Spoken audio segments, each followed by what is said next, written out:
జై శ్రీమన్నారాయణ. జై శ్రీ మహాకాల భైరవ స్వామిని నమః. ముందుగా భక్తులందరికీ చిన్నబట్పల్లి శ్రీ మహాకాల భైరవ క్షేత్ర యూట్యూబ్ ఛానల్కి స్వాగతం. ఈరోజు మనం వీడియో చేయడానికి ముఖ్య ఉద్దేశం వచ్చేసి ఒక అద్భుతమైన విషయాన్ని తెలియజేయడానికి మన ఈ వీడియో రూపకంగా మీ ముందుకు రావడం జరిగింది. ఏమిటి ఆ విషయం అంటే, కర్మ అంటే ఏమిటి, కర్మ ఎన్ని రకాలు ఉంటుంది, కర్మ ఫలితాలు ఎలా వస్తాయి, మరియు మన పూర్వజన్మలో కానీ ఈ జన్మలో కానీ తెలిసి కానీ తెలియక కానీ చేసినటువంటి పాప కర్మల నుండి విముక్తి ఉంటుందా అనే విషయం గురించి మనం ఈరోజు తెలుసుకుందాం. ముందుగా మన కర్మ అంటే ఏమిటో తెలుసుకుందాం. కర్మ అనేది ఒక శాపం కాదు. కర్మ అనేది మన మనసు, మాట, పనుల ద్వారా ఉద్భవించే చర్యలకు ప్రతిఫలం. ఇది ఒక కాలచక్రంలా ఉంటూ మనం సత్కర్మలు చేసినట్లయితే సత్ఫలితాలు ఇస్తూ, దుష్కర్మలు చేసినట్లయితే దుష్ఫలితాలు ఇస్తూ వెళుతుంటుంది. మన జీవితంలో ఎదురయ్యే ప్రతి కష్టానికి, ప్రతి సుఖానికి, ప్రతి సమస్యకు ఒక మూల కారణంలా ఉంటుంది. అది ఏ కర్మ. కర్మ అనేది ఒక శాపం కాదు, కానీ దాని ప్రభావం మన జీవితం పైన చాలా ఉంటుంది. అది కొన్నిసార్లు దుఃఖాన్ని కలిగిస్తుంది, మరికొన్నిసార్లు మన జీవితాన్ని సంతోషమయం చేస్తూ ఉంటుంది. అది మనం చేసేటువంటి కర్మ ఆధారితంగా మాత్రమే ఉంటుంది.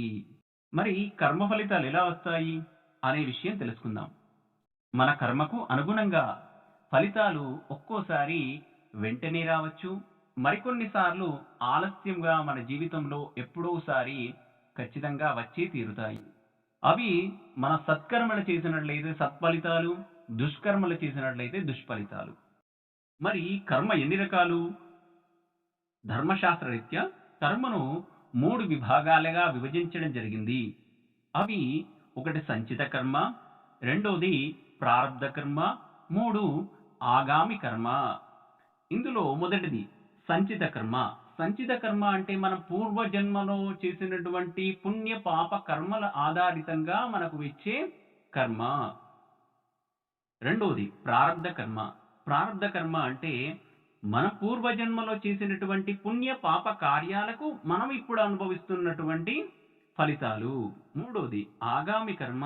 ఆగామి కర్మ అంటే మనం ఇప్పుడు చేస్తున్నటువంటి పనుల ద్వారా భవిష్యత్తులో వచ్చేటువంటి ఫలితాలు. అవి మంచివైతే మంచి ఫలితాలు, చెడు అయితే దుష్ప్రభావాలు అనేవి ఉంటాయి. మనకు కర్మయోగం అనేది భగవద్గీత నందు శ్రీకృష్ణ భగవానుడు మనకు తెలియజేయడం జరిగింది. అందులో కర్మ చేయడం పట్ల నీకు అధికారం ఉంది, కానీ కర్మ ఫలం పట్ల నీకు అధికారం లేదు. అట్లని కర్మలు చేయకుండా ఉండరాదు అని తెలియజేయడం జరిగింది. మనం చేసేటువంటి కర్మకు ప్రతిఫలం ఆశించకుండా కర్తవ్య నిబద్ధతతో కర్మ చేయాలి. కర్మ ఫలితాలు ఎందుకు తొందరగా రావు అని నన్ను ఒక భక్తుడు అడగడం జరిగింది. కర్మ ఫలితాలు అనేవి, కర్మలన్నీ కూడా ఒక సమయ సందర్భాన్ని అనుసరించి ఆ ఫలితాలు అనేవి ఖచ్చితంగా ఇవ్వడం జరుగుతుంది. కర్మ ఫలితం గురించి ఇంకాస్త లోతుగా వెళ్ళినట్లయితే దీనిలో 3 విభాగాలుగా విభజించడం జరిగింది. ఒకటి తక్షణ ఫలితం.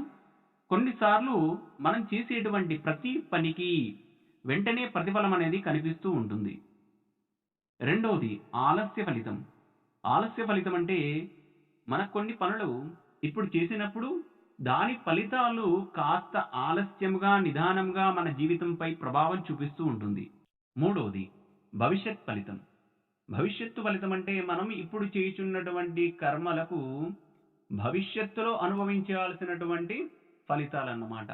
నన్ను ఒక భక్తుడు అడగడం జరిగింది, స్వామి మేము చాలా దాన ధర్మాలు చేయుచున్నాము, అయినా నేను ప్రతి మాసంన కానీ లేదా 2 మాసాలకు ఒక్కసారిగా కానీ దాన ధర్మాలు చేస్తాను, కానీ నా జీవితంలో ఎలాంటి మార్పు లేదు. నేను గత 5 సంవత్సరాల నుంచి దాన ధర్మాలు చేస్తున్నాను కదా, నా జీవితంలో ఈ సమెత్తు మార్పు లేదు, ఎందుకు అని అడగడం జరిగింది. మనం దాన ధర్మాలు చేయడం అనేది చాలా ఉత్తమమైనది, కానీ దాన ధర్మాల ఫలితాలు మనకెందుకు అంతలేవు అనే విషయానికి వస్తే, మనం దాన ధర్మాలు చేయుచున్నప్పుడు సద్భావంతోని, అంతఃకరణ శుద్ధితోని మనం చేయుచున్నటువంటి దాన ధర్మాలను తన గొప్పతనాన్ని నిరూపించుకోవడానికి ఫోటోలు దిగి అట్టహాసాలు ఆడాంబరాలు చేయడం ద్వారా ఆ చేసినటువంటి పుణ్య కార్యానికి ఎలాంటి ప్రతిఫలం అనేది రాదు. మనం ఎప్పుడూ కానీ దాన ధర్మాలు చేయుచున్నప్పుడు సద్భావంతోని, అంతఃకరణ శుద్ధితోని, కర్తవ్య నిబద్ధతతోని ఎప్పుడైతే చేస్తామో అప్పుడే దానికి ప్రతిఫలం అనేది వస్తుంది. మనం ఎప్పుడూ కానీ ఎవరిని మాటల ద్వారా గాని, చేతల ద్వారా గాని, మనసు ద్వారా గాని ఎప్పుడూ ఎవరిని కూడా బాధ పెట్టవద్దు. దాని ద్వారా మనం చాలా ఇబ్బందులు పడాల్సి వస్తుంది. మనం చేసేటువంటి ప్రతి పనికి, ప్రతి కార్యానికి ఎలాంటి ఫలితం లేకుండా ధర్మాచరణ చేస్తే ఆ ఫలితాలనేవి రావడం జరుగుతుంది. మరి పాపకర్మలు ఎలా తొలగించుకోవాలి? తొలగిపోతాయా అనే విషయం తెలుసుకుందాం. పాపకర్మలు తొలగిపోవడం అంటూ ఉండదు. మనం చేసినటువంటి పాపకర్మల ఫలితాలనేవి తగ్గించుకునే అవకాశం అనేది ఉంది. అది ఎలా అంటే, ముందు నీ లోపల పశ్చాత్తాపం అనేది ఉండాలి. ప్రాయశ్చిత్తం చేసుకోవాలనే సద్హృదయం ఉండాలి. సద్భావం ఉండాలి. అప్పుడైతే చేసినటువంటి పాపకర్మల నుండి మనకు ఫలితాలు తగ్గించుకునే అవకాశం అనేది ఉంది.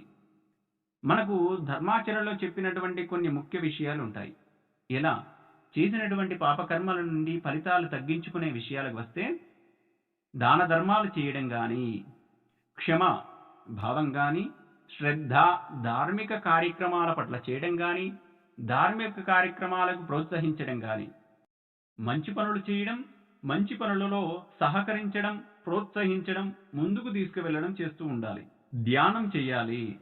పూర్వము చేసినటువంటి పనికి పశ్చాత్తాపపడుతూ దానికి ప్రత్యామ్నాయంగా ప్రాయశ్చిత్తం అనేది చేసుకోవాలి. మనం చేసినటువంటి పాపకర్మకు ఖచ్చితంగా ప్రాయశ్చిత్తం చేసినట్లయితే ఆ పాపకర్మ నుండి వచ్చేటువంటి ప్రతిఫలం అనేది తగ్గుతుంది. మూడోది, భక్తి మార్గంలో నడుస్తూ ఇంకొక నలుగురిని భక్తి మార్గంలోకి తీసుకువెళ్ళాలి. గురువులను సేవించాలి. తద్వారా మనము చేసినటువంటి పాప కర్మల ఫలితాలు అనేవి తగ్గడానికి చాలా ఆస్కారం అనేది ఉంటుంది. ఇక కర్మ గురించి మీకు అందరికీ అర్థమైందని భావిస్తూ, జై శ్రీమన్నారాయణ, జై జై శ్రీమన్నారాయణ, జై శ్రీ మహాకాల భైరవ స్వామిని నమః.